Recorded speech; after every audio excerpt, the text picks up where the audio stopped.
ಒಬ್ಬ ಹುಡುಗನ ವಯಸ್ಸು 7ರಿಂದ 8 ವರ್ಷ ಆಗಿರುತ್ತೆ. ಅವನ ತಂದೆ ಸತ್ತಿದ್ದ. ಎಲ್ಲರೂ ಅಳುತ್ತಾ ಇದ್ರು. ಆದ್ರೆ ಆ ಮಗನು ಮಾತ್ರ ಅಳ್ತಾ ಇರ್ಲಿಲ್ಲ ಪ್ರಿಯರೇ.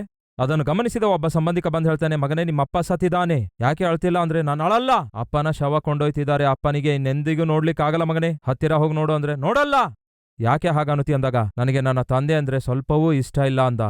ಯಾಕೆ ಅದಕ್ಕಾಗಿ? ನನ್ನ ತಂದೆ ಕೆಲಸದಿಂದ ಮನೆಗೆ ಬಂದಾಗ ನನ್ನ ಅಮ್ಮಳಿಗೆ ಸಾಯುವಷ್ಟು ಹೊಡಿತಿದ್ದ.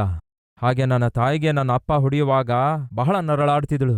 ಇದೆಲ್ಲ ನಾನು ಕಣ್ಣಾರೆ ನೋಡಿದ್ದೇನೆ. ನಮ್ಮ ಅಪ್ಪ ಸತ್ರೆ ನಾನೇನ್ ಮಾಡ್ಲಿ?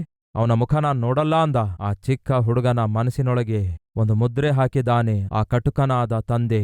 ಬಂಗಾರದಂತಹ ತಂದೆ, ಬಂಗಾರದಂತಹ ತಾಯಿಯಾಗಿರಬೇಕಾದ ನೀವು ನಿಮ್ಮ ಮಕ್ಕಳ ಹೃದಯದೊಳಗೆ ಒಬ್ಬ ಕಟುಕ ತಂದೆಯಾಗಿ, ಕಟುಕ ತಾಯಿಯಾಗಿ ಉಳ್ಕೊಳ್ಳೋದಾದ್ರೆ, ನಾಳಿನ ದಿನ ನೀವು ತೀರಿ ಹೋದಾಗ ನಿಮ್ಮ ಪೆಟ್ಟಿಗೆ ಹೋರಲು ಕೂಡ ಅವರು ಹಿಂದೆ ಹೆಜ್ಜೆ ಹಾಕುತ್ತಾರೆ. ಆ ದಿನ ನಿಮಗೆ ಬರಲಾರದೆ ಇರಬೇಕಾದ್ರೆ ಪ್ರೀತಿಸಿರಿ, ಪ್ರಾರ್ಥಿಸಿರಿ, ಪರಿಶುದ್ಧರಾಗಿ ಜೀವಿಸಿರಿ.